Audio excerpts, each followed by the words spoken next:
Olá, seja bem-vinda, seja bem-vindo ao nosso segundo aulão de história, a nossa videoaula aqui, que nós sempre vamos ter então às segundas-feiras, nossa videoaula 2, o nosso aulão 2, sobre os aspectos gerais da história. E é um prazer tê-lo aqui com a gente. E já peço de antemão que você já deixe o seu like, inscreva-se no canal, acione o sininho das notificações para que você não perca mais nenhum conteúdo novo no canal. Lembrando que nós sempre temos ou análise conjuntural ou nós temos conteúdos como este sempre às 18 horas, de segunda a segunda. E nas segundas-feiras nós temos então as nossas videoaulas ou os nossos aulões de história. Nós tivemos o primeiro da semana passada e agora nós vamos continuar falando então sobre os aspectos gerais da história. E espero que você aí do outro lado consiga, que você goste desse conteúdo que a gente faz com muito carinho para você. Vamos lá, então vamos falar então dos aspectos gerais da pré-história. E é bom lembrar o seguinte, primeiro que aqui é um conteúdo superficial. Eu posso aqui, em 30 minutos, talvez 40 minutos, falar sobre a pré-história aprofundadamente, porque tem muitos detalhes, como todos os períodos históricos. Então a gente está fazendo aqui vamos dizer assim, um levantamento mais geral mesmo, passando assim uma estrutura para que você aí que está se preparando para o Enem, para o vestibular, ou você que quer cursar um curso de história, gosta do assunto, mas não entende como é que se organiza a história. Então, para esse público que a gente está fazendo este conteúdo. Então, assim, a gente não vai aqui adentrar especificidades da história, nós temos inúmeras, mas a gente aqui vai fazer vamos dizer assim, um trabalho aquele que antigamente tinha.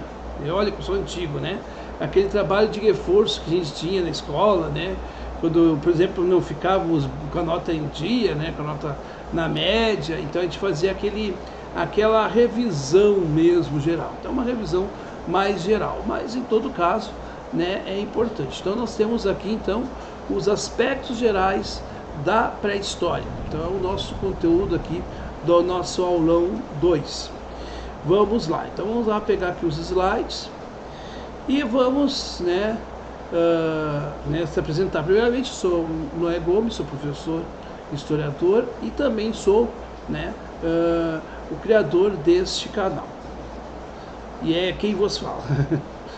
Bom, vamos fazer uma observação importante. Na aula passada eu falei sobre a paleontologia.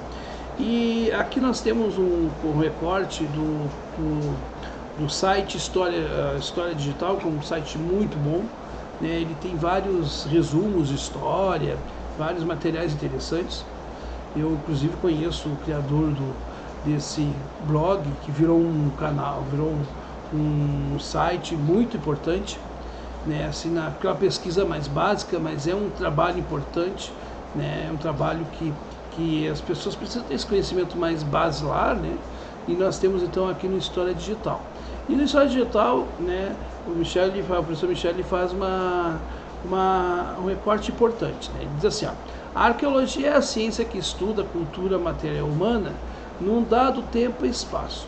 Essa cultura material é pesquisada nos chamados sítios arqueológicos.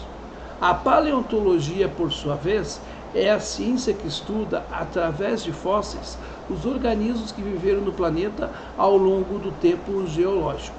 O que é importante destacar aqui?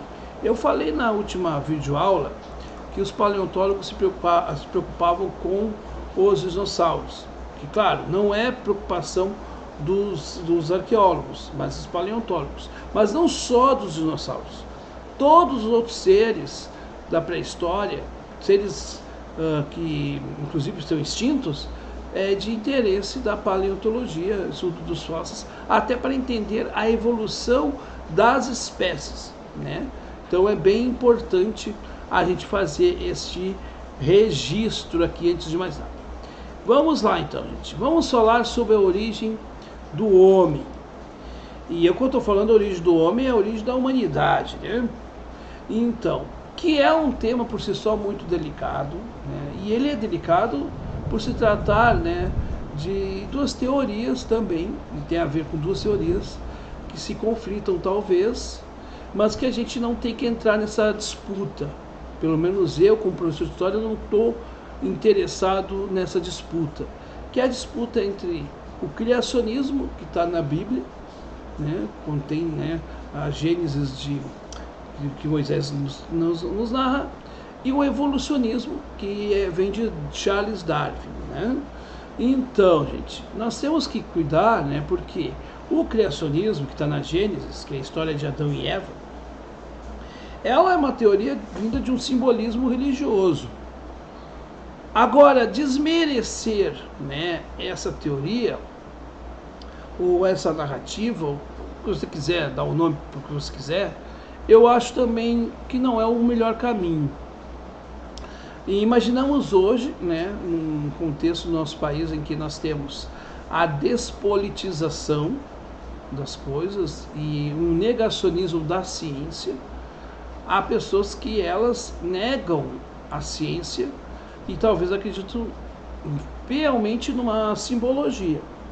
A gente tem que tentar desconstruir isso, mas talvez bater de frente, meramente só por bater de frente, também não é o caminho. Mas tá quase que um ateísmo também militante, que eu vejo em alguns colegas. Eu particularmente eu não gosto também, porque eu acho que a gente tem que se manter uma linha. E aí, gente, o evolucionismo, que é uma teoria apresentada pelo naturalista britânico Charles Darwin no século XIX, e que veio lá da origem das espécies, que é a sua obra principal, né? Trata da seleção natural das espécies.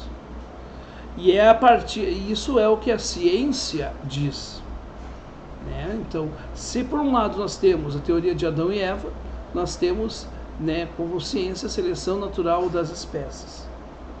E aí, gente, como tratar, olha a pergunta, como tratar deste assunto no 6º ano, a antiga 5ª série, que é um ano muito complicado na vida do aluno, ou no 1º ano do ensino médio, quando a gente retoma esse conteúdo.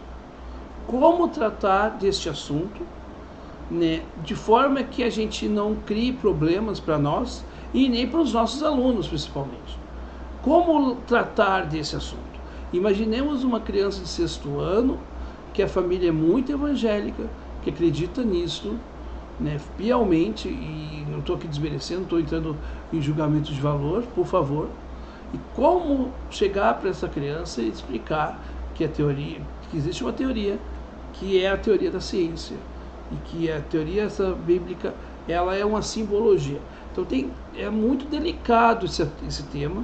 Talvez seja a série o ano mais difícil do ensino fundamental, séries finais, né, para o professor de história, o 6º ano. Porque é o conteúdo mais difícil, é o conteúdo da pré-história, a meu ver. É muito complicado tu falar isso para uma criança que está se formando, que agora que ela está tendo mais de um professor, ela não tem mais o uno docente que está ali em volta dela, né? Agora ela tá num universo novo. E como é que tu vai tratar com esse tema para o aluno do 6º ano? E também no 1º ano do ensino médio é complicado também. Porque mesmo que ele já tenha, claro, muito mais formação, ele está mais amadurecido teoricamente no campo cognitivo do que uma criança de 6º ano, é complicado tu falar esses termos. Tu tem que ter muita paciência para que o aluno entenda e tentar decodificar isso para o aluno é uma tarefa bastante difícil. Eu particularmente acho muito complicado. Mas são séries, né, são etapas que tem que se trabalhar a história muito delicadamente, com muito cuidado, com muito amor, com muita atenção. E exige muito do professor, né? E aí, gente, a gente precisa ter essa resposta e esse entendimento. O professor de história, né, a história respeita sim a simbologia bíblica, mas ela vai seguir a ciência.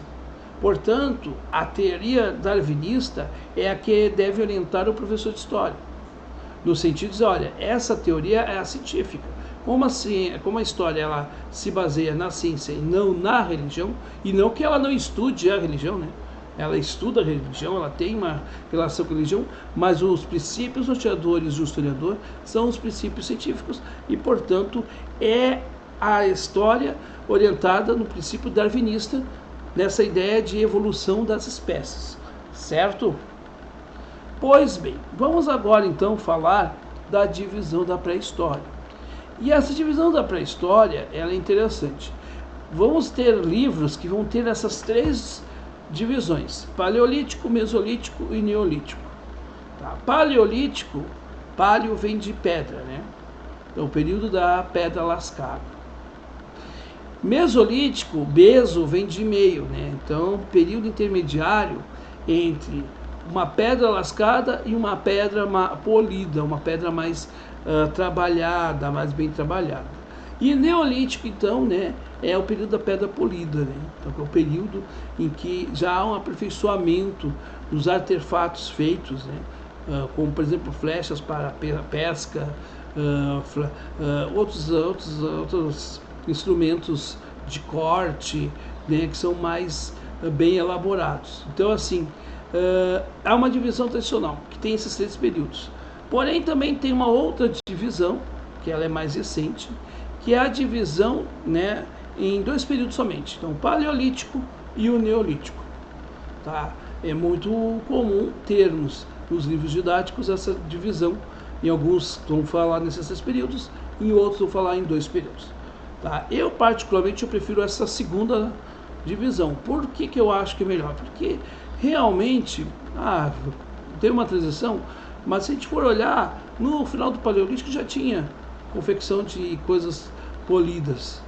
Então por que eu vou dizer que é o período assim, assado, né? A gente tem uma ideia errônea de que as coisas mudam abruptamente, né?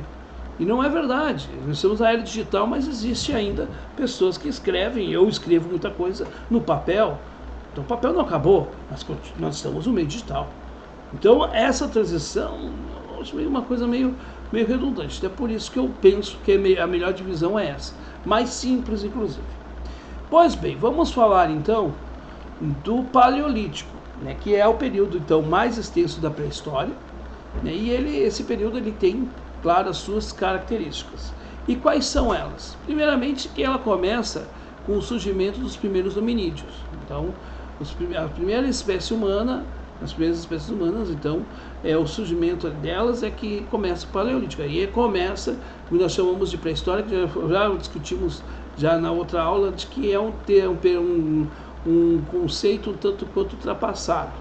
Né? Pré-história como se eles não fossem da história, não. São históricos e tal, mas enfim, já falou isso na outra aula. Quem quiser, se você não assistiu a aula anterior, depois assiste no final dessa, que você pode assistir da semana passada. Eu vou deixar tudo que eu estou falando aqui, vai ter o link na descrição e no comentário fixado, certo? O site onde eu consultei e tudo, para que vocês aí tenham, né, um conteúdo aí de estudo, né? Se você está estudando para o Enem, se você está estudando no ensino fundamental, no médio, e quer entender a disciplina de história, está tudo ali direitinho, catalogado, organizadinho, para que a gente possa então falar de história. E quando a gente organiza esse conteúdo, é interessante que daí a gente começa a fazer as ligações da história com, por exemplo, com a nossa realidade atual, que é bem interessante isso. Vamos lá. Pois bem, nós temos então, tá, e aí um adendo importante, as espécies humanas. Então nós temos não só uma espécie, mas várias espécies. Me chamou a atenção essa matéria do site Canaltech. Então, segundo um instituto lá dos Estados Unidos, que eu não vou dizer qual é, tá? E, então, através do seu Museu Nacional de História Natural, pelo menos 21 espécies humanas são reconhecidas pelos pesquisadores, incluindo a nossa, o Homo sapiens. Tá? Porém, né, a contagem ela não é consenso. Como quase tudo na pré-história, nem tudo é consenso. Tá? É muito... por isso eu digo que a pré-história é o período mais difícil da história.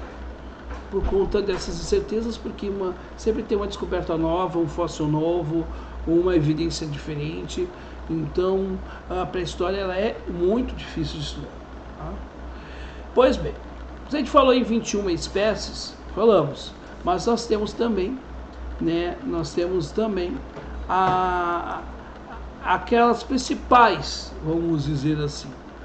Então nós temos aqui, né, se vocês olharem ali, o primeiro são os australopitecos, depois vem o Homo habilis, depois vem o Homo erectus, o Homo sapiens, né, o homem de Neandertal, e o Homo sapiens sapiens, tá? Reparem uma coisa aqui, ó. Esse primeiro, né, ser aqui, ele não andava assim em pé, né? Ele não andava, ele não andava em dois pés, ele andava em quatro, tá? Como, por exemplo, alguns macacos andam, ou em que eles apoiam para caminhar a mão no chão, né?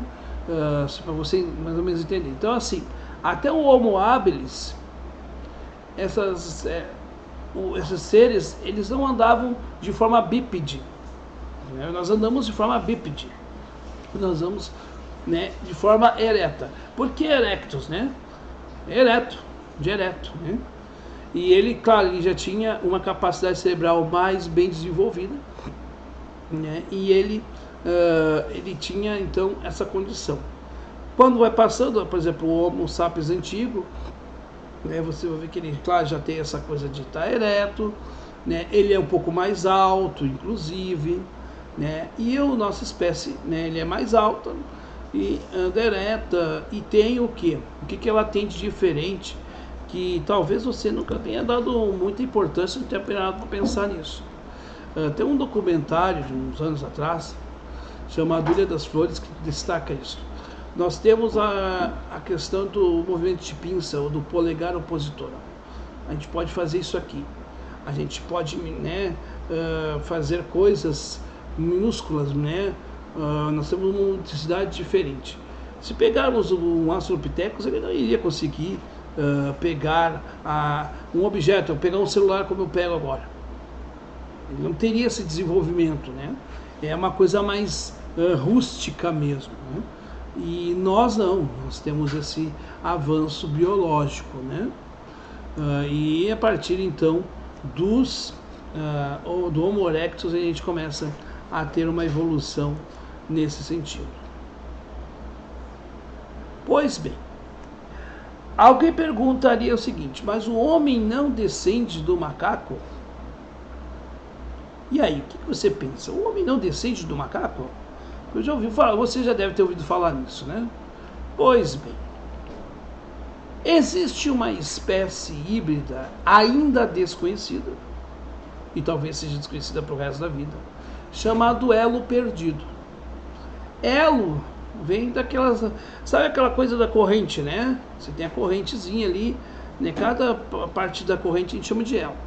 Imaginemos que a gente rompa uma corrente e não sabe qual o elo que unia uma parte da corrente com a outra.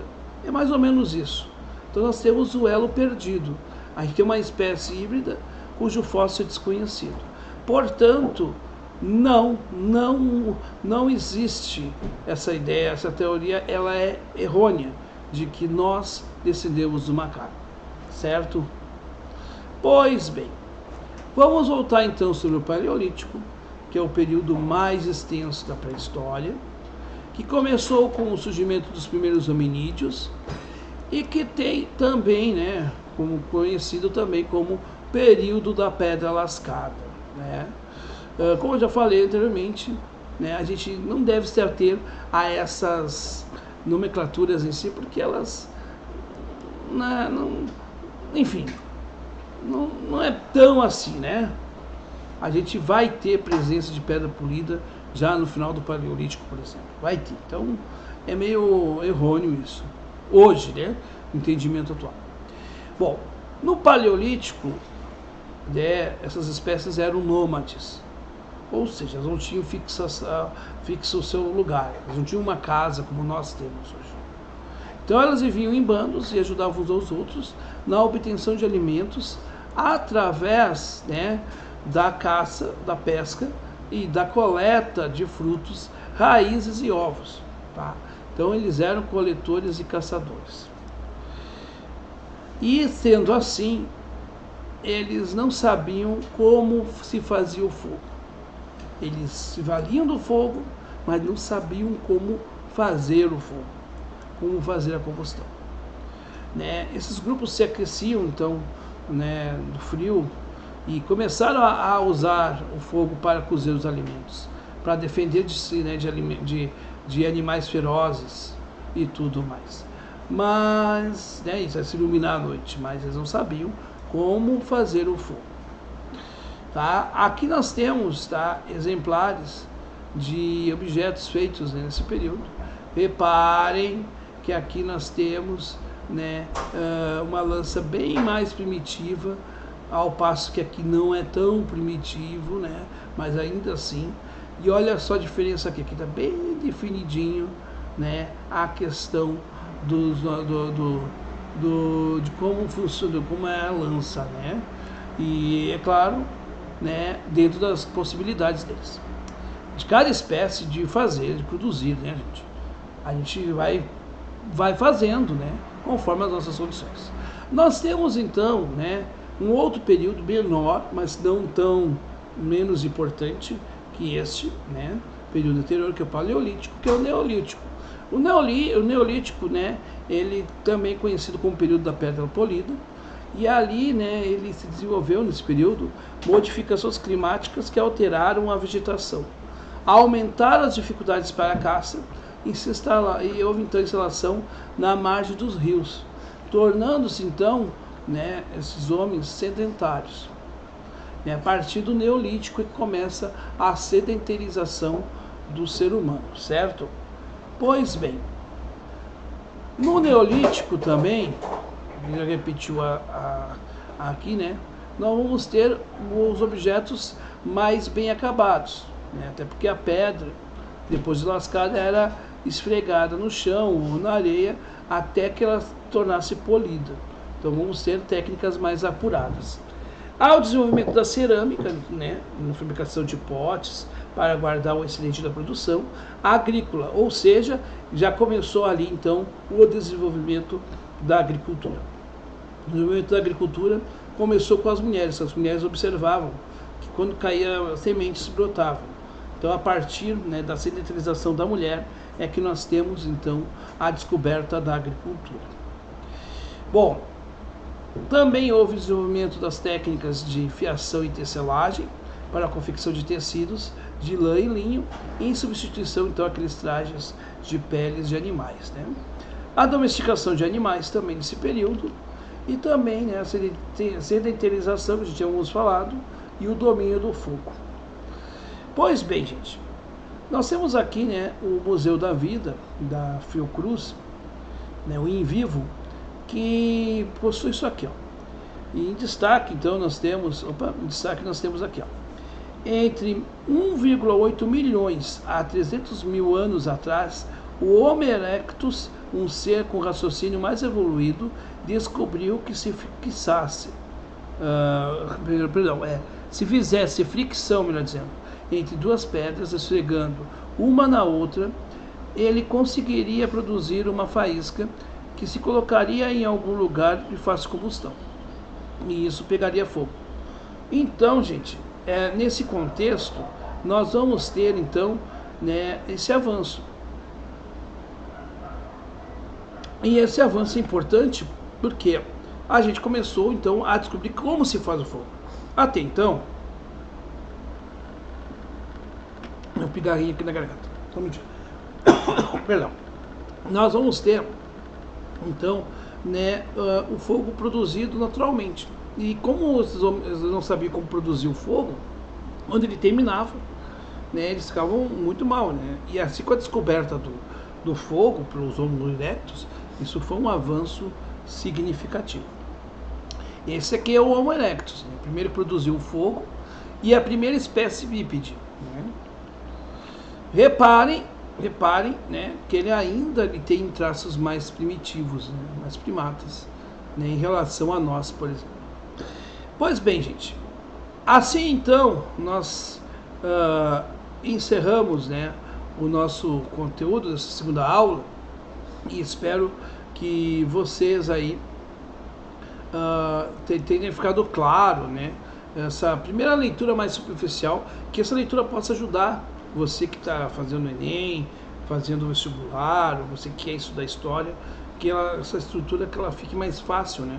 E que possa ajudar inclusive você no seu trabalho como professor também, né? Que esse trabalho que é importante na formação das nossas crianças, nossos adolescentes.